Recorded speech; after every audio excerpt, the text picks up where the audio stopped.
and welcome to episode 9 of the Give My Head podcast. I'm Tim McGarry, joined by my colleague Damon Quinn. Normally there's 3 of us. Mr. Michael McDowell, our third wheel, is away, ladies and gentlemen. He's in Turkey. He's a massive historian. He says he's going to research the Byzantine, Ottoman empires, but really he'd come back here in a couple of weeks and his teeth will be brighter than John Bishop's, ladies and gentlemen. But I have to say, if he comes back with a full head of hair, it's genuinely his, because he's the only one of the 3 of us who isn't a baldy kid. Yes. So hopefully he'll come back with 1,000 fags like a UDA. But so Michael is not with us today. By the way, before we start, can I just thank Drip, our sponsors again. Beautiful cup of coffee today. I was in Drip the other day and got free coffees off them. Thank you very much. They were very, very kind. Go to Drip. It's an excellent new place on the Omer Road. It does brunch. It does its speciality is Hong Kong French toast. You ever heard of Hong Kong French toast? Yeah. Hong Kong French toast is French toast stuffed with peanut butter. Oh, wow, that sounds good though. It is gorgeous. The best coffee in the country. They're open 8 a.m. to 8 p.m. And Mary and Ian, if you go there and say to the people, the very nice people behind the counter, would you give my head piece? They'll give you 20% off your food bill. Wow. 20% off your food off your food bill. Wow. You just go in and say, would you Not give on my your that. bar bill. No, give my head piece. And the coffee is genuinely delicious. Thank you very much, Drip. Ladies and gentlemen, we're absolutely delighted. We're one man down with Michael McDowell. That's not the reason we have 2 people with us today, but we're delighted to have acting, writing royalty, Northern Irish acting and cultural royalty, ladies and gentlemen, in the form of Mary Jones and Ian McElhinney. Welcome to the Give My Head podcast. Thank you very much. You have no idea what this is about, sure you know? You come in and go, what? You've never been on a podcast before? No. Well, we're new. We decided to join the 21st century. Everybody else has a podcast. Basically, the idea is it's about culture and comedy in Northern Ireland. Okay. And with comedy and culture in Northern Ireland, I need to speak to Mary Jones. I'm the culture and he's the comedy. Well, Right? he's the man with the smoothest voice on the planet. But you are the queen of Do you know drama when and he theatre. was younger, he used to be called the Thinking Woman's Action Man? Is that What right? about that? Subtitle in it? How many years ago was that? About 50. Another one once referred to me as Big Tonka Toy. The big girl's Tonka toy. Mary, we'll start with you because we remember we started doing comedy in the 80s and late Yes. 80s, mid 80s, and you know there were when we started there was no making theatres. The Ra had decided to blow them all up. We would know our good friend Olivia Nash, who you know very Yes. well, was with Jimmy Young in the group theatre in the Yeah. 70s. It all closed down after internment. There was nothing. Nothing. And then you and various other people started Charabang Theatre Company. Yeah, and we were playing in every hole in the wall, but it was like during the Troubles as well. And you but there was some way, I don't know why, but they didn't think we were political at all because we were just women doing plays. So we could go anywhere. We could go to East Belfast, West Belfast, and nobody said a dicky bird, but it was trying to find the venues. But sometimes we go to places where, like, 5 people turned up, you know, you'd wash your hands and the sink would come out in your hands. But I remember once doing a play in the Shankill, and it was the very, very, very early days of our theatre company, so we were very new to it all. So we were in the middle of the play. It was actually Let Your Ends about the linen mills. And halfway, there was quite a crowd of people, and halfway through, a whole crowd of them marched out. And we thought, Jesus, what's going on here? And then they all come back in again. There was mostly men, but there was a meeting. There was like a political meeting. All right. But The they all battalion were come having a back. Never thought women could be funny. So they all walked back in again. Women could be funny. Women could be funny. And were you writing your own stuff? We were at this writing our own stage? stuff with Martin Lynch at the time. that was I mean, some- he was more dodgy than we were. We go, I'm not going to see anything Martin Lynch has written. He's a sticky.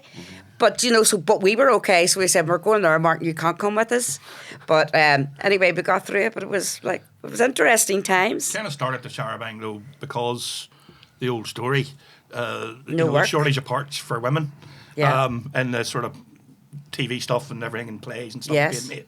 So it was exclusive. It was exclusively It a was women's. a wee Well- cup of tea in your hand. Was the kind of parts like we the were getting, you lines know. that women got, you Yeah, know. it was like, you don't know. kill my son, would you like another cup of tea? know. That's the kind of roles we were playing in, like, all the northern Johnny's been shot. Would you take an RB cup of tea? So we wanted to do something a bit more, well, about us, about our background, our history, where our brothers came from, where we came from, and find out who we were. That sounds a little But wee don't bit run kind it of down, like, Pat, really, but there was, I remember the View did a thing recently about Protestants and culture Yes, and stuff like yes. that. And there was in the Protestant community, there was a thing like art and culture in the theatre Yes. was for, excuse the Yes, the no, I un-PC understand. language, for Fenians and fruits. Yes, that's right. And it wasn't yeah. it wasn't for Protestants, and it was nothing to do with Or us. Protestants and Reputedly, heterosexuals. Mary O'Malley said Protestants can't act.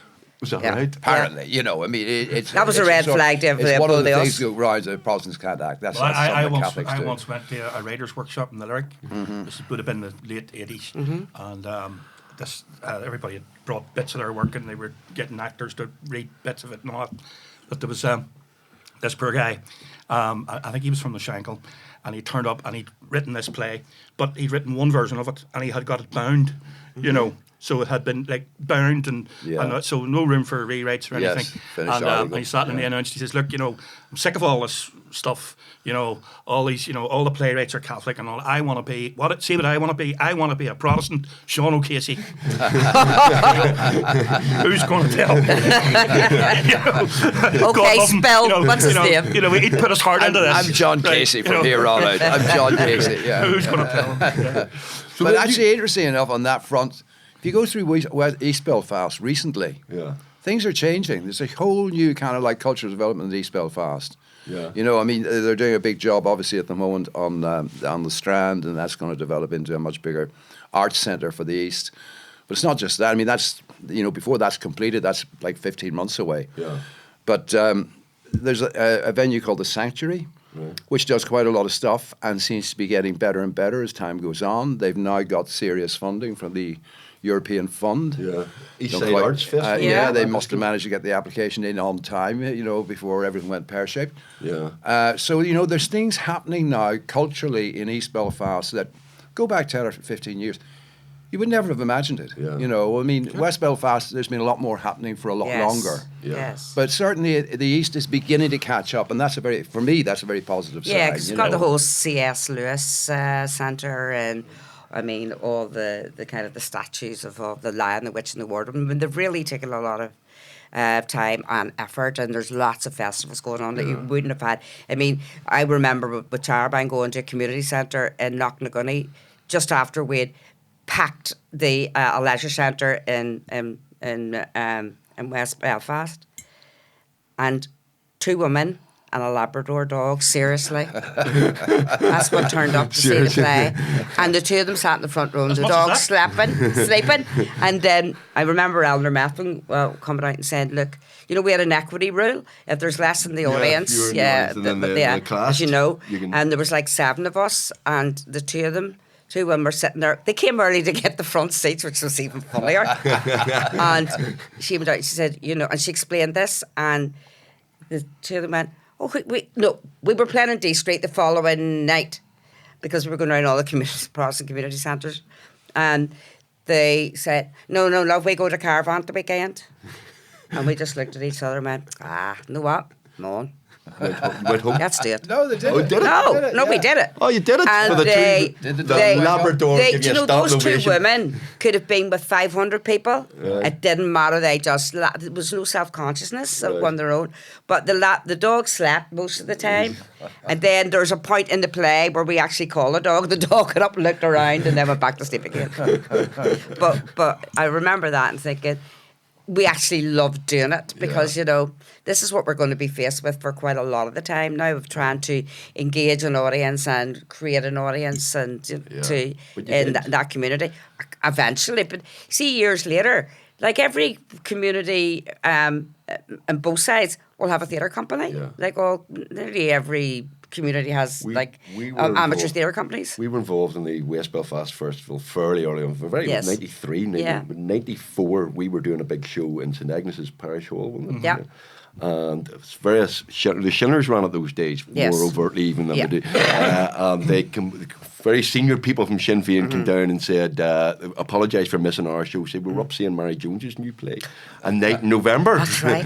A Night in God. November, and I said, well, what did you think of it? And this very, very senior Shinner said, great play. He said, it's a bit hard in the prod, so. And that's when I knew that the peace process was going to work. I know. I I felt exactly the same because we went the following night. We were playing up in Newton Abbey, and the director said, we're going to have a bit of security here because word had got out. This was a bit it was prod bashing, but it wasn't, of course. More middle class prod bashing, but anyway. And I went, well, I'm not going. Like Dan Gordon, shoot the messenger, but to shooting me. Because it was really kind of dodgy at the time. And we did have, people, we had some security people outside. And we had I think it was the assistant mayor, who was DUP, and or deputy, they're called. And so the UTV went out because they knew it was going to be a bit controversial with to do Vox Pops. And he came out and he said, an awful lot I didn't agree with. But you know what? Flipping nearly killed myself laughing. Yeah. So, the point was, it's like, take a spoonful of medicine, here's maybe a spoonful of sugar. Yeah. But Yes, that's, you get away with it if it's funny. Yeah, you but can. that- Absolutely. Yeah, that was the story. But that's your- Actually, but that's well, you your- know yourselves. That's what you guys That's what you do. Yeah. well, that's your genius as well. You to have, can say anything yeah, you it's want. funny. It's funny, and that's And then you're going, oh, did they just say that? And then next thing you're laughing. That was the attitude from them. I saw one of the original versions with Dan, who Yeah. did a brilliant job. And are you just a cheapskate? You have one actor in a box. Totally you cheapskate, yeah. You just can't afford to pay decent actors or going on a cast or anything. I like just that. love the fact when they tell you, you can't have any more than 2 or 3 because you'll never get it on. Right So now, then the you have problem to is- create a word and get the best actor.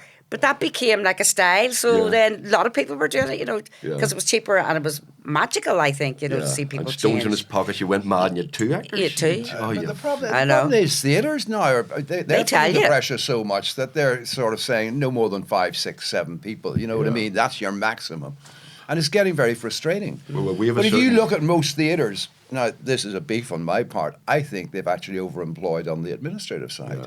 They seem to have so many people on that side of the equation. When it comes to actually getting the bloody play on, Yeah. any Yeah. chance for 2 another people actor? on stage. Sorry, no, we can't give you another If actor. you- But this play warrants another actor. Sorry, you can't have it. Have you seen any Frustrates me, programme personally. from any regional theatre, because we've been around quite a lot recently, they have a page of admin, press, marketing. It's 3-4 press, 3-4 marketing, somebody on admin, somebody on outreach, and then there's 2 people on the stage. You go, this isn't right. Well, that's why That's a shame. stand-up comedy does so well, Yeah. because it's very cheap and all. But the venue costs are going up and up and up. Of course, all as the time, we know, yeah. Yeah. Yes, but it's like it's with everything. It's even in television as well. I mean, like I say, I tell people now, I'm not a producer anymore. I just fill in forms. Yeah, Yeah. Because yeah. there's so many layers and layers and layers. Oh, of my stuff goodness. you have to And fill. they've got to be politically correct forms as well. Oh, That's yeah. the other side of it. Absolutely. Have you ticked this box, that box, the other box? Yeah. And if you haven't ticked the box, forget it. Yeah. What's the thing about it? Doesn't matter. Have you ticked the box? Yes, That's exactly. another thing that really gets under my skin. Yeah. That the box ticking is the priority. Yeah. Hang on a sec. What's the show about? Is it interesting? Exactly. Might people here like it? Might people here be interested in it? I get a bit exercised about that. But see, as you can back tell, you back know. in the days, we'll always say, when we had, with Charbine days, when we were like getting funds from the Arts Council, and Dennis Smith was in charge then, and we him. go in with the page of a jotter, like a jotter, Yeah. with Martin Lynch. Anybody got a page there? Put down the budget, put down the... Because once we done one play and proved that we could do it, proved we got an audience, Yeah. we didn't need to do anything else except do the budget. It was literally on one page. They didn't need to read the play. But now, I don't care if you've... I mean, I swear if Gielgud was here and, he was applying... Well, okay, say Sean O'Casey, he'd have to fill in 45 pages of why he wanted to write a play. You still wouldn't get in. And he still wouldn't get it because he might not have... He ticked the wrong box. Yeah. Yeah. No, it's very frustrating. So did you go from the acting to the writing, or were you writing from the very start? No, just from the acting to the right. It was like Charbine was... Well, Charbine is like an old bus, but, there was no driver for the bus. So sort of like I become the bus driver then. mean, what with happened- Martin Lynch, of course, because but what without him happened it was, wouldn't have happened. At the time, Martin was the emerging player because it was early '80s. Martin was the emerging Well, I remember, playwright. yeah. Sam and remember- Graham Reid, I think. Yes, were they the- were, Yeah, they were Martin the principal Dockers writers at the time, and Graham was Dockers, established, if yeah, you Dockers like, Fogarty. already then, and Martin was emerging. So when the girls decided we've had it with getting stupid parts with no real substance, we need to have parts that we can invest ourselves in. They went initially to Martin and said, "Would you write something for us?"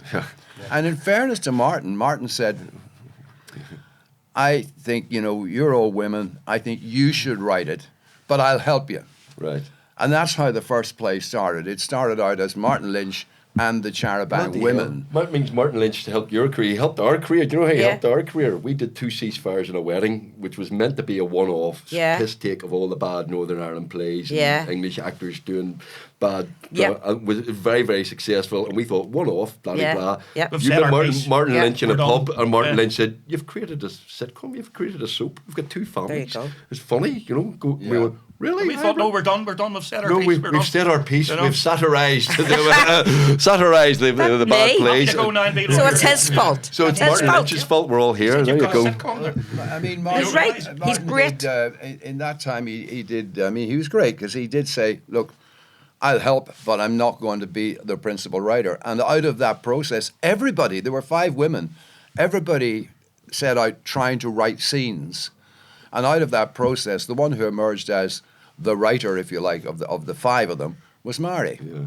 And then a director was brought in by Martin, who proved to be a very good director for kind of building, a women's theatre company, not a feminist, just a company of women at the time, and that was Pam Brighton, and she was. I mean, there was a point where there was a parting of the ways, if you like, with Pam, but initially she was very, very influential and positive. Yeah. And encouraged them, and particularly Mary, and then it became a case of, all right, we're a group of women, we may well be out there researching together, but the person who's actually writing the script is herself. So your Mrs. busy writing scripts. You go, thanks very much. Was there a part for me in it? At He's that too time, busy. Couldn't afford I it. didn't. I think I was happy to let me ply my own. You furrow. were you Let late me coming do to my acting? thing. Well, I was 30 when I eventually decided, right, I'm doing this for a living. But then you guys can't have been far off that either, were you? Yeah. I mean, you- young you- things like us. Yeah, no way. Yeah, well, full Well, time. I mean, you did your studies, yeah. so you've got to have been in your mid-20s before you said, you know what, we'll give this a go. But you fairly made up for lost time, didn't you? I've made up for lost Well, time. so but have, I I've mean. been lucky enough to have a pretty long time in situ. You know, I'm not a youngster anymore, And you've been unfortunately. done Star Wars. You're Barn and Selmy in Game of Thrones. Game of Thrones, I think you once yes. told. Do you once tell me that you don't watch yourself? I have watched things, but I don't watch a lot. Yeah. You know, I mean, I did watch Dairy Girls, for instance, because I enjoyed doing Dairy Girls, so it was sort of fun to watch it, and it is fun. Granda Joe. Grandad Joe. I I know. mean, but just the whole thing. I mean, and I think the Yeah. youngsters and all in it, they're brilliant. You know, and it's very, very Oh, it's a watchable. brilliant- it's a and the brilliant script is sitcom. brilliant. You know, and everything about it, from my perspective, was very positive. Yeah, and I'd yeah, watch. yeah. I mean, initially, I would watch stuff. Partly to watch. I don't know if you guys do this or not. Partially to watch your bad habits. Oh, They don't have any. They're You know, going to you're talk. looking- Do you know my bad habits? I mouth. I'm what other people are saying their Oh, right, lines, and you I'm. do that? I know. I'm Yeah. completely I know, 'cause you know the unconscious. lines? I know. Yeah, and I used to do that. because I'm writing it, I know everybody's lines. I'm the and pain you in do the it arse. with your lips are going like that. That was Yeah, terrible. I know. I did But- it as well. But you are, you are watching your bad habits, and you say, "I must try and avoid doing that in future." And you don't necessarily, because when you're in the situation, you're in the situation. But you know, it's in there.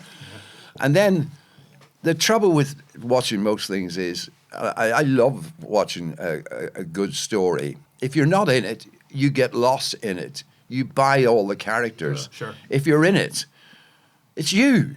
You can't buy that character in the way that you would somebody you don't It's know true. from Adam. Do you know what I mean? Yeah. Even when you see mates in something, sometimes you see the mate Yeah. and not the character. No, that's a sign of a good actor as you go. I'm You know, Yeah, watching I'm the- totally- And if immersed. you get to the point where you're just immersed in it like that, it's brilliant. But once you have that bit of distance, watching something is harder. It is harder. I read something once. It was Tom Hanks said that he had an experience once where he like he'd done a few things and he kept coming home thinking that was shite, but I was shite today. Yeah, It was real shite, you know.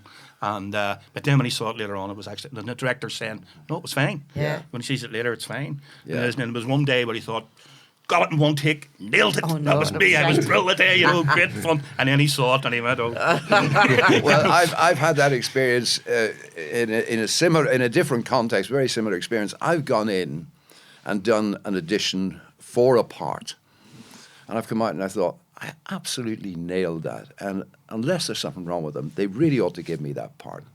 Heard nothing. Yeah. And other times you go in and you're not informed or whatever, or you know you've just made a mess of it, or you didn't really know if you cared, and you get the bloody part. Yeah. And sometimes it may be that they're right, that in actual fact the problem is you're working too hard to be good. Whereas sometimes when you're actually just going in there saying, you know what, it is what it is. Yeah. Sometimes there's something more natural or more honest or more simple. I don't know. Go on, we need another fella with white hair and a beard. He'd be far better. Yeah. Part. Yeah. Do you know what the interesting thing is, and I find it that Ian, for all that he's done, he still has to audition. I know. I mean, there are actors who really up their own arse and go, well, I won't be auditioning because I've done. Like in our house would be like, you know, has anybody got this? Because I've got a Zoom, or can somebody hold this for me? Somebody hold the light. As our Davis says, he comes down one day and his dad's stamping with a lump hammer about to kill somebody, and he just goes and makes a cup of coffee and walks out of the room. But you've never had to audition for us. No, you see, because you understand. You know. We know the quality we get. We know the quality we get. You've been Joanne, my favourite part is you being blown up in a very anachronistic car bomb in Michael Collins. Very anachronistic because there weren't car bombs, and you tried to kill Michael Collins. You deserved that to be. Yeah, I was to go on the Pat Kenny show, I think it was at that time, and that they were going to show that. Really? And I went on, and they said before, we can't show that now, because there was, you know, there would be messages in saying there were no car bombs in those days. So they couldn't. They should have put somebody else. Maybe somebody just invented one. They couldn't show that clip for that reason. You know. Is that right? But I mean, you know. I have got blown up in a lot. In fact, I've been killed. You've been killed quite a. We were talking to Marty McCann about this. Yeah. Marty McCann's early career. Yes. And he said he knew his career was going very well when he stopped getting shot. That's how you tell an actor's on his way up. I go, how you go through the script page for blowing up again. That's the way he does, looking over the pages going, oh no, I've had a heart attack. I think in my case now it's like, you know, he's so old, perhaps we should kill him in case he kills himself first, you know. So, check insurance. You know. but you know, I mean, what was his name? He used to run the Irish Arts Centre. Jim Sheridan. Not Jim. Jim's mate. This is old people. Terry George. Swear to God. No, Terry George. Nye Hearn. Nye Hearn said to her one time on something, because I'd been in Angel and I'd got shot in the back of the head by Stephen Ray. The car had gone off the road. Yeah. I'd been in, and Jim said part of the reason why he cast me was he wanted to do it because Neil Jordan had already done it. I'd been in Collins, and of course get blown up in the car and that. So I ends up in what was that called? Here we go. What was that called? I don't know. You remember what it's called? By the way, I'm enjoying a cup of delicious coffee here. Directed it too. Jim's film, Name of the Father. Oh, yes. Name of the Father. You were in the Name of the Father. The Boxer. That's Boxer. what. I end up in the Boxer. What does Jim do? Blows me up in a car. He says, well, everybody else is blown up. And Nye Hearn says to her, he says, if I were you, I wouldn't get into a car with that fella. You know. So. You once did a film with Liam Neeson and Mickey Rourke. Was it called A Prayer Before Dying? Oh, yes, A Prayer for the Dying. Yeah. Martin Lynch, actually. Yeah. Yeah. I heard a story about. I was told a story once by a bar owner up the north coast about Liam Neeson and Mickey Rourke, and I was in his bar having lunch, and he says to me, he comes down to me and he says, "You know what?" He says, "You're not the only infamous actor I've had in this bar. Mm-hmm. I once had your man, that actor, the one actor. What do you call him? Neeson, Liam Neeson, yes. Yeah. And I came in with an American actor. What do you call him? Mickey Mouse? No, Mickey Rourke. Mickey Rourke guy. He says, they sat over there in that corner there, and they had a bottle of stew each, pint of Guinness each, and I just let them sit. Yeah. They sat in the corner and they had their lunch. And he says, your man Neeson got up at the end, and he came over to me and he says, I just want to thank you. And I says to him, what for? And he says, well, you didn't bother us. We sat over there. Nobody annoyed us. We were able to have our lunch in peace, and we had a great pint, and it was great. I just want to thank you for the way you treated us. That's great. Yeah. And he says, I said, no problem. He says, and I waited until he got to the door, and then I shouted after him, by the way, who the fuck are you anyway? Brilliant. Probably apocryphal, but it's a good story. Are you recognised everywhere? The Derry girls make you... Derry Girls, I think now is nearly becoming more popular than Game of Thrones. Yeah. You know, I mean, even in that job I did in Australia, I got stopped several times there. Always Derry Girls. Yeah, Always Derry cafes, Girls. even the cinema. I mean, not always like English speaking, some like Asian women, and I mean, you know what's interesting? I was on the news this morning. Here we go again. Who played Del Boy? David Dave Jason. David Jason Yeah. was talking about. He's about to launch his book, and he said they were asking him, "Do you just get fed up with lovely jubbly?" He said, "You know, it's amazing of all the things I've done in my career." He said it's like a ghost, always on my back. That's what people remember. And he said it's lovely, it's one way, but I wish they'd think about all the other things. He says I've done other things which I've loved and I'm very, very proud of. But he says I can never get away from it. You'll never get away from Da. No. No, you'll never get away. I'll be buried as Carl. Yeah, of course you will. But sure, Leonard Nimoy, he famously brought out a book called I Am Not Spock. and then he brought another book out called I Am Spock. No, your next book is your next book is My Head Now Has Peace. That'll be it. So leave me alone. So as well as being blown up and shot, you then ended up being the voice of the Shinners when they were the broadcasting band came in. You did all the Shinner voices. Yes.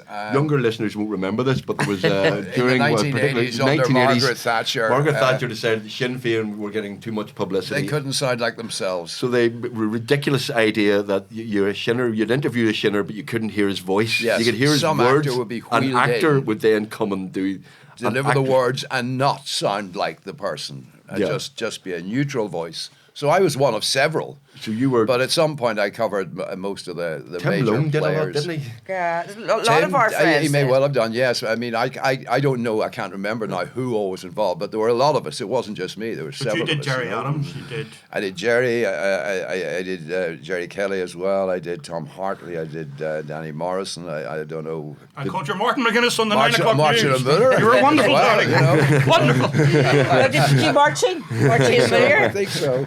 But it was funny. You know when you were talking about Night November there, and you kind of knew the peace process is happening. Do you know what? Nearly, I think, mightn't have been that time, but maybe it was the time I did an adaptation of Government Inspector. I don't know. It was in the White Rock Leisure Centre anyway. And Jerry Adams was just sitting in front of me, and of course we knew him because I'd done some work in community and he with was the on Ben TV Lids quite crowd a and bit. stuff like that, and they just lifted the ban. Right. And I said, "Here, you have taken the bread out of my children's mouth." And he went, "I know he sounds more like me than I do." You wish. Yes, you're a far better Jerry Adams than the real one, and take that. You are a bit of a dynasty now because young Matthew, he's moved into working, directing he's as well. working away. He's doing Yes, a lot it's as a becoming director. it's quite a family business. I Isn't know. it? Yeah, I want my yeah. blue plaque. Yeah. You've already got an OBE, haven't you? I know. Yes. You have. No, you don't have an OBE. I said to the Lord No, Mayor the no, I other don't night, have "Where's an my OBE?" blue plaque?" Yeah. He says, "Do you want everybody to know where you live?" And I went, "Well, Van Morrison has one." He said, "Ah, but he doesn't live there." I said, "True. Wait till I'm Oh, gone." can you get a blue plaque before? I thought you had to be dead for a blue Listen, plaque. that's Morrison has what I one. thought. My In fact, I argument. thought you had to be dead for 30 years before Right. they Van put a Morrison blue has plaque. one. Maybe it's not blue. Maybe that's the thing. Yeah, Maybe it's Van pink or didn't something. want his either. Van was sure he grumpy, didn't. so. I don't need a blue plaque.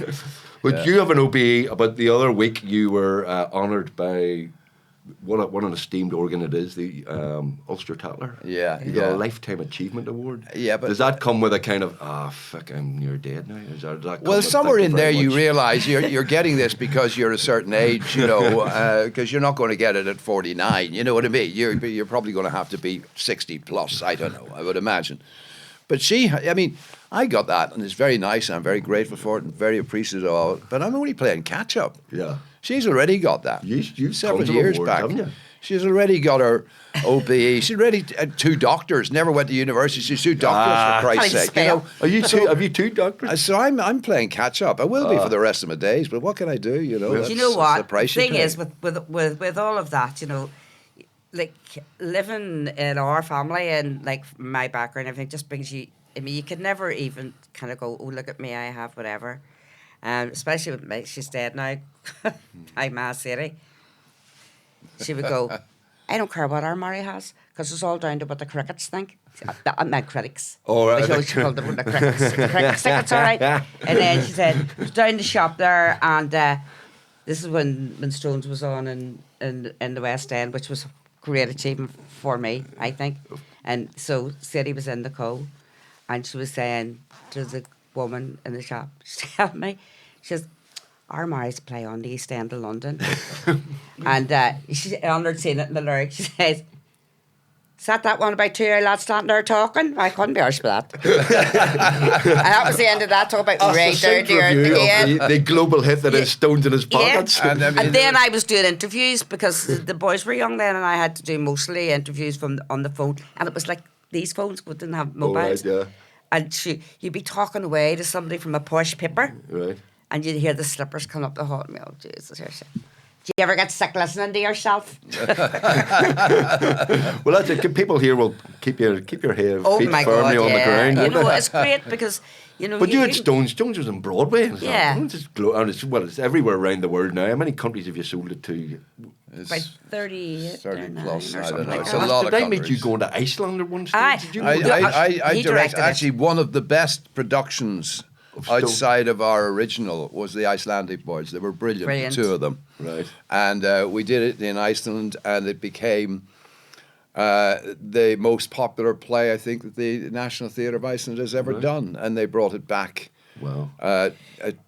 Several times. Yeah, we've seen one of the main actors was called, of course, Stefan Steffansson. He actually played Robbie Rotten is it in what's that? There's a thing called Lazy Town. He also Lazy played Town. Shrike. But anyway, he's a very well-known Icelandic actor. Then he got He played the terminal Grinch cancer. on stage in New York, I think, and he played Robbie Rotten in that series, Lazy Town, who's the bad guy. But anyway, he got cancer. Wonderful rubber face, And, lovely fella, 44 years of age. But he wanted to do Gets it as a cancer. swan song. All right. So, Oh, wow. and he did, and the National Theatre televised it. So it was just lovely to see him do it before. You know, it was his last thing that he did. He died at 44, didn't he? Yeah.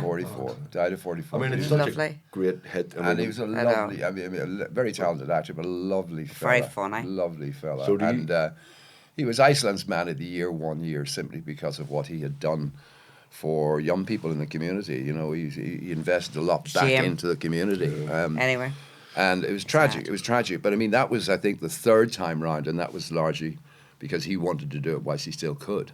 Yeah. But it had been back twice before, and it went down really well. But truth be told, the 2 of them, himself and Hilmir Snare, they were just, both of them, very good. And, I mean, that's the thing. If you get a really good team, you can have fun. But you need to be, you, the director, need to be imaginative.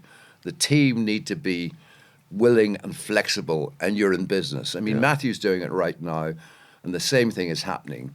He's very imaginative. He's got a great team with Sean Blaney and Jared McCabe, and they're currently touring across in England, and it's going down brilliantly. But it needs that. It needs people who really are willing to, you know what?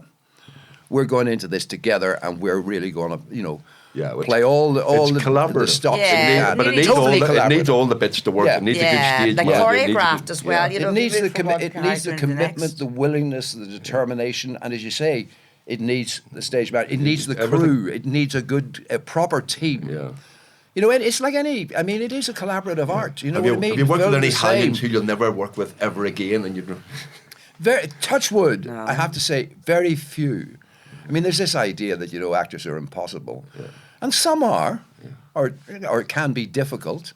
But truthfully, I mean, I'm nearly 50 years into this business now, and frankly, I have to say, in general, people are great. They're collaborative. They want to do well. there's a proper sort of like. Oh, name some names, Ian. I know. Give Come us on. somebody here. I Give us said some you Biz. expect us to name it. Come on, I'm going to ask you two the same question. I mean, you Well, I hate are working on with him. stage. I can't stand him. He's a bollocks. No, the thing that I love about acting, people used to ask me, what do you like best about acting? You know, I'm talking about TV acting here. Yeah. And I used to always say repeats. Because I love nothing better than being in a pub when Give Me a Headpiece was on the TV. Yes. And I would nudge somebody and go, That's see me. me, I'm working tonight. That's me up there working. No, that's brilliant. Damon was Brilliant. always very encouraging and give me a headpiece. You see, when doing the studio in front of 300 people, if it's a new actor in, Damon was always he was, arm around the shoulder. Yeah. He used to say to every actor, just before they went on, he said, listen, don't be worrying about the 300 people in the audience. Yes. Don't worry about them. He said, worry about the 400,000 who are going to watch it on TV. Job's All the best, comfort. mucker. I mean, how have you What found is that? that Because like, I Clive? personally, believe it or not, I've never done that. No, I have I never never. done a telly show where you have a live audience. I'd quite like the experience of doing it.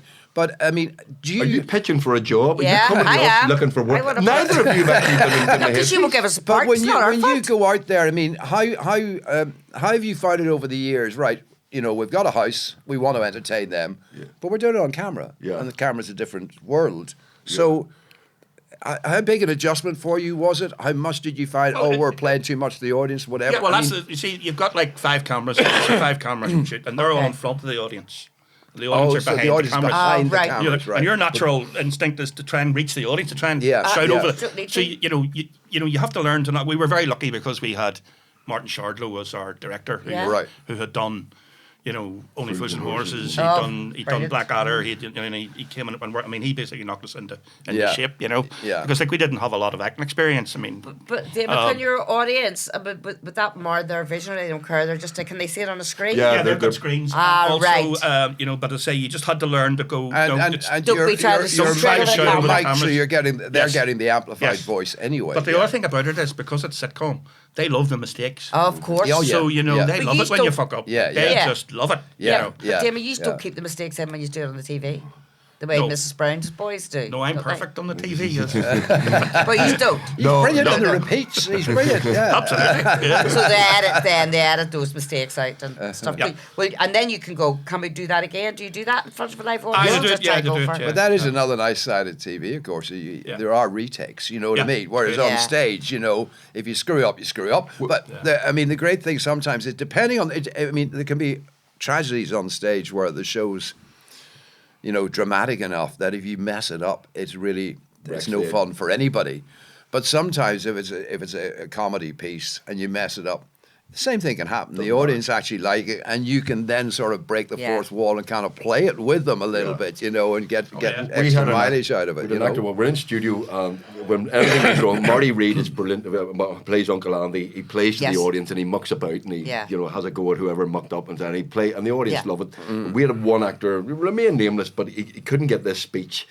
And the thing about it was he took himself too seriously and he didn't laugh at himself, and then he started to go, I can't get it, and the whole audience went, Oh my God. fuck, Because it's- then they it's- started to feel and the their thing is, you just go, attention. no, it's only TV, nobody's Yeah. dying, it's all right, just Yeah. have a laugh, just do it. Yeah. But we love playing. We during COVID we had a film in a big empty studio up in Carrickfergus and then play it to an audience, and it wasn't the same at all. And then last Christmas we had 4 shows in front of an audience, and it was like being back in the theatre. It was just brilliant. Loved it. The atmosphere is just great.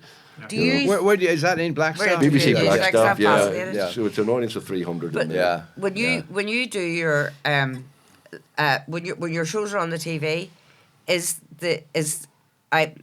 the laughter from the night, or do you have to add stuff on? No, it's This the is laughter the from live. the night. It's the live show. Yeah, no, it's definitely. I mean, the BBC. You're not allowed to create laughter. Oh, you right, can take okay. laughter that was there and Yeah. turn it up and turn it down. Oh, Sometimes right, they- okay, But okay. sometimes they turn it down. But the thing that annoys me most Is that we turned get down so critics. because they're missing dialogue?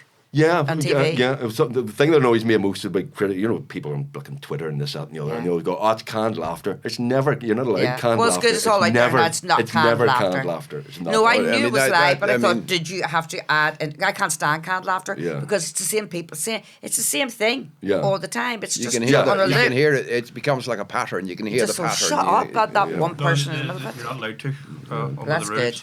So the laughter is. Is that a BBC rule? It is a BBC rule. I don't know. I think American sitcoms might be different. Oh, Americans definitely different. No, I don't know American about sitcom, I your don't know about friends, you get a TV laugh at. generally, but Yeah, I know. Yes, but God love them when they're doing American sitcoms. They'll be sent out to do it. They'll do it in front of different audiences. Yeah. You know, we did the one. I mean, obviously they've got lots of money to make these things, but Yeah. they'll do it, and then they'll get another audience in, and they'll give them notes, and they'll say, right, that joke didn't work, that didn't work. Say that, they change it, and then Yeah, in but again. they've got like a Yeah. team. Really? Yeah, I mean, yeah, you've but only got their him. actors must be exhausted. They only got know. you, Yeah. Tim. And they've got a whole team. That's not fair. I know. Yeah. Is that why it's shite? I'm only joking. Well, listen, we genuinely have to write a Christmas special that we haven't written yet. where well, when get to it, boys. And you've this never, is- this you've is worked for with the us TV. before. You've worked with us in serious drama, Scapegoat about the murder of Patricia Yeah, Kern, I the do. Brenton I Smith, tend to do quote. Oh, the serious Brent stuff. Smith one. the Brenton Smith Yeah. one, which was Paedophile very priest, heavy, yes, paedophile and priest. and that which wasn't a a- comedy. Yeah, it wasn't No, a that comedy. was. But you did comedy. You Yeah. did the wee short for us, Aisha's Communion. You were very good in that. The Father. Yeah, yeah. Father, yeah, father, yeah, father, yeah, father. yeah. But you've never. Why have you never been in Give Me a Hit? Because you haven't asked me. Or him. I may Clash have of been Diaries. I may have been somewhere else. And Sandy. Sorry, lads, I'm doing Star Wars. Sorry, lads, I'm on Broadway. What do you want? Game of Thrones. So you're saying you're available and up for it then, Aye. and you'd want to be in the studio 16th of December. Will you do it for nothing? Yes. Will you, whoa! We got that on camera. You'll do it for nothing. 16th Street, Not a any chance. fan, going to Anne Not a McCarry. chance. You're right. You have to come and see Christmas Carol then. Oh, well, My adaptation of Dickens, Yeah. Christmas Oh, are you? Carol, Really? in the Lyric Well, Theatre. you've done, the lyric. You've done Yeah. loads of Christmas shows, haven't you? Yeah. Christmas Eve will That's kill one of you. my favourite books. Yeah. So you're doing an adaptation of it, yeah? Yeah, it's done now, so we'll start church at the end of the month. It's a Belfast Christmas Carol. Well, Victorian Belfast, all Yeah. set and around the markets and the. Right, now when's that on? Cathedral. It's from the starts August 30th November to Yeah. the 11th of January. Oh, well. Oh, definitely come and see that. Right, so you're on And the stage it's thing. they're only doing that one show, so they're doing quite a lot of matinees and evening performances. Dan Gordon's so Scrooge. Ah, There's quite. I mean, Isn't that right? it's there's at least 10 shows a week. I think, No you acting know. needed then. I know. He's an oddball. Sure, we all know that. Dan, if you're listening. he's on the podcast soon. Well, Don't get his revenge on me, don't worry. Yeah, he will. Now there's a man who's invested, an actor who's invested a lot of his energy and his efforts in East Belfast. You know, Yeah, he Yes. does, because yeah. he's a boy from there originally. But I've said As to was him, Jimmy Ellis, of he's course, fluent you in know. Ulster Scots. you look at all the isn't brilliant stuff that Dan's done. Yeah. Yeah. And I've said to him, and he kind of agrees with me, you know, that's again talking about the headstones. Is on the headstone, it's going to be Red Hand Luke.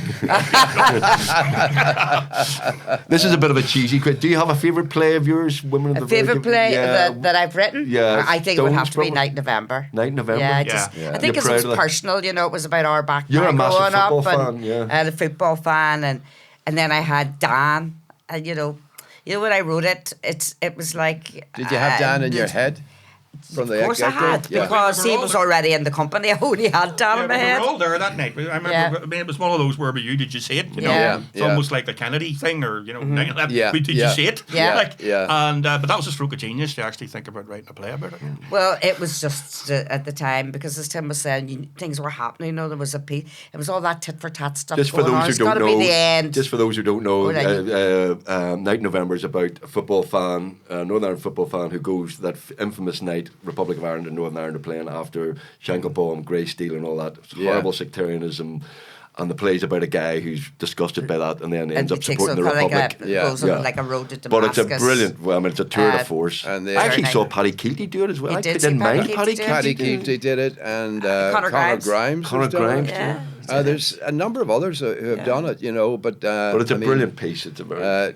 Dan, I mean, was the original man, and I mean, he's such a workhorse. Dan travelled the country. It far was and wide like, with that. his He's dad's- a great worker, Dan, and he throws himself into They say things. he'd work a Such 2-minute commitment. I have a silence. terrible confession. I've never seen Don's version of it. Oh, he's amazing. But I did tell Don this once, and he says, "Well, look, give me your address. I'll come round and do it for you." He would. David, he would. I don't give him your I might address. still take him up on that, you know. Don't give him your address because he would. But anyway, because he said, it's become like his big overcoat, he could wear, he knows it because he created it. And then he said one night, this is amazing, one night he was doing it, and as Kenneth Norman McAllister is his character, he plays everybody else around him, as Kenneth Norman McAllister, as he calls himself, he tried. And one of his other characters prompted him. One of the other characters that he plays prompted him. What were you going to say there, Kenneth? Oh, right, Jerry. About the golf club? That's a bit weird. But then he is weird. That's Don. Yeah, but I would believe that. He is. I would believe that. Of course, yeah. Absolutely. Yeah. Actors are a bit weird. Somebody just once described this podcast, by the way, as the actors' room for Hellions, which I think is Brilliant. That's brilliant. which is the best. Give my head descriptive way no of more it. peace. Yeah, exactly. They are available for Give Me a Head piece. We just need to write a script, which we need to on. write quite soon, actually. And we're very good. As a writer, I kind of like, do you know what I'd love? Somebody to tell me what to say. Yeah. Somebody tell me what to do and point me in that direction. I don't open my mouth, but just do what I have to do. You have to write a script and produce a show By that Christmas? is to go out around Christmas. Yeah. Yeah.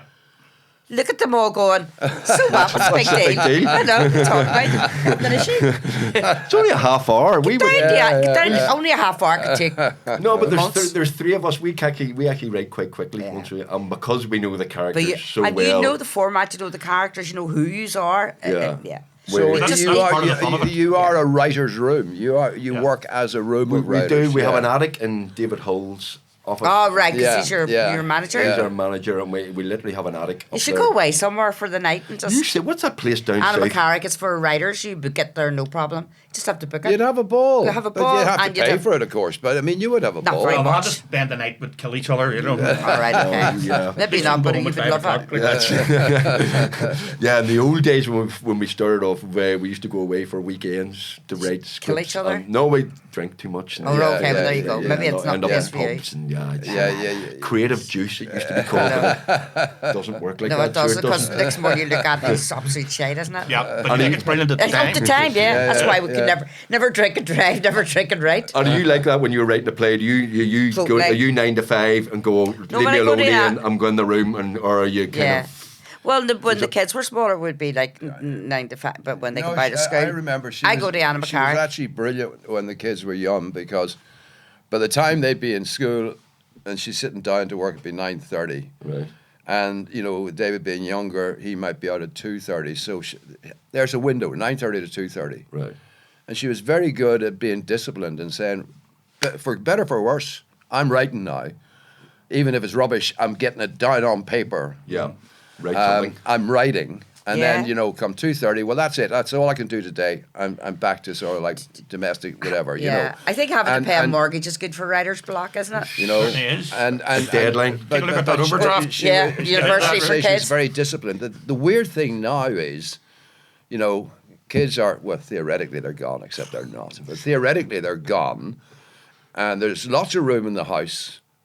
Theoretically, there's lots of peace to write. Yeah. Doesn't write at home anymore at all. Has to Nah. go to Anna McCarrick. for Has to crack. go to Anna McCarrick. Yeah, it's brilliant. Darren refers to Anna McCarrick as That's my Anna's son. spa because he's convinced he just goes down. The man's there away and for a stuff, spa, like, weeks that lunch, go write a play. And I still at least come back with something.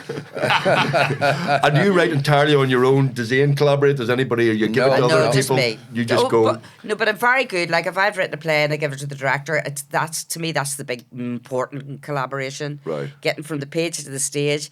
It's not my forte really. I need someone who's really imaginative and creative, and then take all the glory. Not what you Right. do.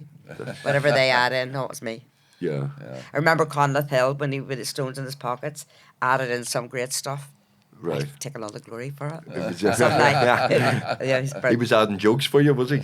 Just adding in lines, but they were mine. Yeah, exactly. I ain't going to tell you what they are because he'll go, that's right. Where's my royalty? We did 2 ceasefires in a wedding. We had a brilliant script editor called Niall Leonard.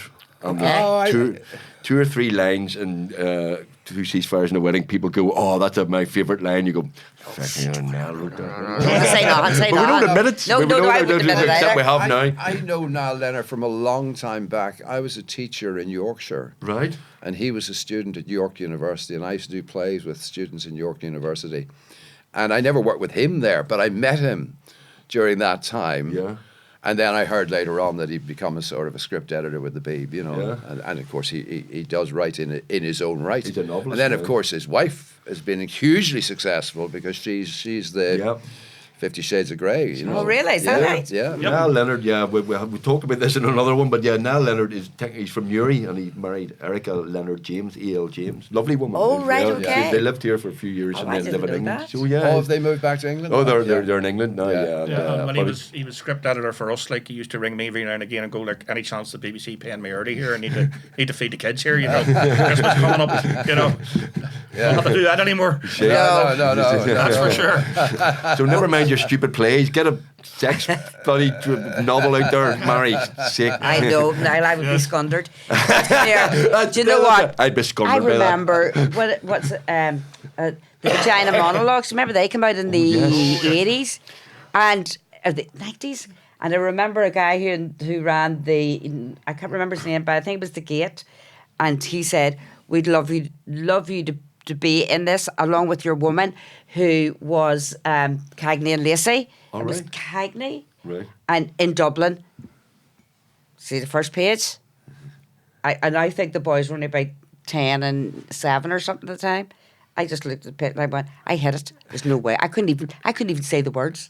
And I mean, I'm not like Was there not a Swedish or clue in the anything or title of the British. Vagina Monologues? What it was I likely looked to at be it, about? It was terrible. I mean, the first word is, I mean, you wouldn't even say it. Oh, that right, four-letter a bad one. word. I'll see you next Your Tuesday. mommy will kill Oh, you. right, okay. I yeah. couldn't. No, it was just, I'm not saying. I just. And that was The that. next That was guest the end on of the- it. So I'm not. Was that not when Colgan was running the... Oh, somebody. I just Yeah. thought I can't be The doing next that. guest I don't on care the who's doing it. podcast is Ms. Pamela Ballantyne, who did the Vagina Monologues with Olivia Olivia Nash. asked her Olivia about it. Nash. Where And when Olivia did said they- all those where- words. Olivia. Where and when did they do that? I'm not sure when we're I going to find know, out. I You'll know. tune into the next podcast. ladies and Please gentlemen. ask them. Here Are the two of them coming in together? No. Oh no, Olivia. No, we have to speak to Olivia's agent to get her. The national treasure doesn't come with anybody else. No, she's on her own. No. The chauffeur-driven limousine will take her She's here. a gag. I love Olivia. She's 82 and she's still working. she's We still brilliant. have her working. That's You know. brilliant. She goes on Duracell batteries. She's still going on the rest of Great. the road. I mean, 82 is the kind of the new 62. What are you on about? When you guys go on the road, I mean, would she take herself there and back? Or Oh no, She we is not provide old. transport for her Yeah, now. yeah. The only she's a minor problem with her eyesight. Yeah. Oh, right, okay. But apart from that, her timing is immaculate. Always She was. learned from James Young. Yeah. You give her anything to do, she'll do it. You know, she throws herself into Brilliant. anything. But her timing as a person, it's brilliant. Even if she's telling you a story, you know, it's innate with Great Olivia. storyteller, yeah. Yeah, So we're it's, trying to you get know- her on here to tell her dirty stories and her proper stories because she's on the TV. So sometimes she can be quite polite. You see on the TV. So we're Oh, trying to that's- get her in here. Oh, right, We okay, will get then she Olivia. can be Olivia herself. Nash will be on the Give My Head podcast telling the proper. But get her to stories. tell you about her mummy. We always loved her mummy. Her Oh, mummy her was ma, brilliant. Patsy, you rang- Patsy She's a huge loved. monarchist. She was a Yeah. monarchist. Yeah, loved- Absolutely loved- loved Good the Catholic Queen from of the Larne. royal family. You know, if there was any do on, she'd get the teapot out and the teacups and the hat on, and she would go, "Oh, Patsy's all set up now. Patsy's all set up now for the wedding," and absolutely loved it. She was very funny. And she sounded like Olivia. She sounded like She Olivia. was on the phone, and she sounded like yeah, Olivia. and then Really? sort of- I used to go Olivia. They had very similar. Yeah, that was, but they talk like that. Yeah. Patricia. Patricia. Patricia. Oh, yeah. Olivia, I'm sorry, love, but you've probably mimicked me. I met you recently, and as well as writing plays and stuff, you were doing good community work for Tigers Bay. Yeah. That was a good project that I was involved very start of it vaguely with Martin Lynch was basically bringing a Yeah. community play to Tigers Bay. Yeah. to say what we said at the very start. Yes. You know, art isn't just for Fenians and Yes. fruits. You know, in a deprived community like, and Yeah. it went really, really well. Yeah, wasn't it did. It was difficult to get there, you know, because the community had to start months before we did. And it was trying to encourage them to get them together to say, this is going to be about you, about your community. Let's talk about it. They felt very, Tigers Bay feels very isolated Yeah. and feels very surrounded by, and they get a lot of bad press, and people say it's dysfunctional, and in many ways it was. But the glue they keep talking about was the band itself, which was called Right. Pride of the Shore. It's a lot of young kids are getting involved Yeah. in. And so we eventually, it was Christina Nelson who worked with the community for like a couple of months. And then there was the professional casting to bring it all. And Gary Mitchell, of course, was the writer. But he said when he first went to talk to the Pride of the Shore, the band, there was so much suspicion. There was so much, this going to be, what are you going to say about us? No, we don't want this. I don't want you saying that. How are we going to get involved with it? Anyway, cut a long story short, we got there in the end. We did the story. Gary wrote the story. The band were involved, 40 of them on stage.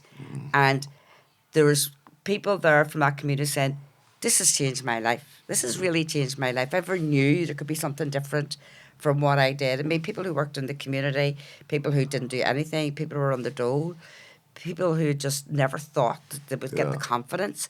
I mean, Robbie, if he's listening, was an amazing guy, Robbie Best. He played this character who was, I mean, it was a dark play and funny in many ways. When we first got him to do it, he could hardly reach the end of this room and speaking. See, by the end of it, everybody in the community knew him. He was like the star. He was signing autographs. His heart and soul went into it. You know, he was, our Matthew director was hugging him. He said, "This has changed my life." Yeah. The problem is, it's the continuing. Yeah, We all go like- on and we do other things, and I know they're still trying to encourage the community to start another group. I know Martin's very keen to do that, but it's trying to get the people back again because, unlike us, they've all got real jobs. You know, some of them are care workers are out all day. Some of them are working Amazon, all sorts of jobs, and they can't always do it, and they do it for nothing. So it's trying to get them really involved again. But it was a great venture to do. Put your head away, like. Aye. But it was brilliant. Yeah, well, I met a few of them that night. Yeah. It was actually my birthday. We were having That's a few right. beers. Yes. But Was I met there some of last the night? cast, and they were in brilliant form. Oh yeah, my and God, were, they loved yeah, it. there were They people absolutely going, loved yeah. it. And just watching those young lads, you know, the 14, 15, 16, standing in the wings waiting to go on, all spotless, immaculate, and so talented, so musical, all marking time, you know, really, really making sure they got every note right, every move right, knew exactly what to do. They couldn't believe at the end of it, people were all cheering and clapping because they don't get that unless they go to festivals or something. Yeah, They said yeah. they couldn't believe they had a live audience every night of the week. It And was one of the brilliant. extraordinary things is that I think it's the first time ever that a play has actually been referenced in Parliament. Oh, right. That's right. A local politician, I wish I could remember his name, had the good sense and the bravery to stand up in the chamber and say, this is a very important play and people should go and see it. And this is a demonstration of how the arts actually is significant in our world. Because I would beat a drum about this every so often about the significance of the arts in the community. being grossly and the underfunded fact and that all that. mostly the MLAs have very little knowledge of, very little interest in fact, total indifference a lot of the time to what we do. When I say we, I mean all of us in the arts world, and we do a hell of a lot. And for once, a member of Parliament actually got up, or an MLA got up and talked about it. And encouraged his colleagues to go and see it. Because it's a very positive message about, you know, this was a band that was actually central to the well-being and the health and Young potential people. prosperity of the community. And I mean, they are going on. I don't know who's the organising force, but they are going on. There's still a kind of a drama group continuing on as a consequence of that. So Well, I know those brilliant. bands, you know, they get a bad reputation, but there's good work. Dan did a very good Yes, he documentary did. about them He as did, well. yes, Yeah. yes. I've done a bit of work with the Londonderry bands forum Yeah. who are doing something similar up in the northwest, you know, and I know there are political elements to that and all sorts of things, and you know, but a lot of that is really good community work, and the bands are central to some of these But communities. they certainly Yeah. are. I mean, Yeah. there was a guy there, his young son, his twins, and his little boy who was leading the band. that's their life, you know. And he said the discipline. These kids, if they come in with drink on them or drugs on them, Out. they're not allowed in. They're out. And musically, and we said, could you play this? Because we wanted to play when Big Ivan was watching Rocky on the TV. He said, can you just play that? And he said, they'll learn it. And at the end of it, these young lads just come on with their friends playing the theme tune of Rocky, which they'd learned. And I go, like, where do you get it? And people dismiss them, ignore them as like, you know, we kind of kick the Pope bands. They're not. I mean, they do festivals. Yeah. That's brilliant. Well, you just get Dad to go up and see them and see if they'll play Men Behind the Wire. They would. But what's that about? What film is that? Because they didn't even know what that meant. Yeah. It's too far. Sure, what happened was it just shows you how the culture's changed and the community's changed. We rehearsed up in North Belfast in a big church, and the band came one night to rehearse, and the noise of them was tremendous. We had the big bass drums, everything. And I'm standing outside in the street. I'm saying to Robbie, I go, God, these people are thinking, oh my God, is this a 12th or what? And he said, I don't know what he said. They're mostly from other countries. So they wouldn't even know what it is. So that's how, you know, a lot of these communities are changing now. And this was in the heart of Tigers Bay. Yeah. So just shows you things change all the time. Yeah. They wouldn't know what you were talking about. So perhaps, you know, it should be much more inclusive in trying to get people from, rather than do plays about the old community, you know, try and do something about the new community, how it can be more inclusive with, you know, people from all these other countries. Yeah, but I know mean, that's another thing anyway to talk about on things- another day, on another Things podcast. are changing. I mean, the atmosphere is changing. When we did the 12th March for Derry Girls, where did we shoot it? Springfield Road. Yeah. Okay. Because, you know, we wanted to look like Derry's walls, but a lot of the filming was done in and around Belfast. Now, we were always in Derry for a bit, but that particular stuff was done in Belfast. Where are we going to get something that looks like the walls? There's an area just off the Springfield Road where that can happen. So there you are. You've got 100 extras, all wearing orange sashes, out in the Springfield Road. And everybody just had a ball. You know what I mean? I think things are. We do a history show, the long and the short of it. We did one last year about Lundy, about the siege of Derry and stuff. And Damon and I were up at the Lundy Day, see Lundy being burnt, you know, and we were from the other side, and we wouldn't necessarily have been to that sort of thing. We had a great time. Crack was great. We were about 1,000 selfies each, you know. But the atmosphere was, you know, it was family kind of fun atmosphere. It's become like thankfully more than that, because I know like where we are in Ravenhill, of the Craig estate, they have a big bonfire, and we always went away for the 12th because we go to Greece. I thought, we don't want the boys going up around that and whatever. But one year we weren't there because he was away. I had the best night ever around the Craigie bonfire. You at the bowling? It was brilliant. You know, bring your own drink and all wee plastic cup. The music was blaring out. I don't know what they were singing. I'm sure they changed the words. I think they changed the words to some of them, you know. I can't remember what that song is, but anyway, simply the best. I don't know, but I was just singing it, the right words to it. I'll say what that song's about. But anyway, no, it was great crack. Brilliant.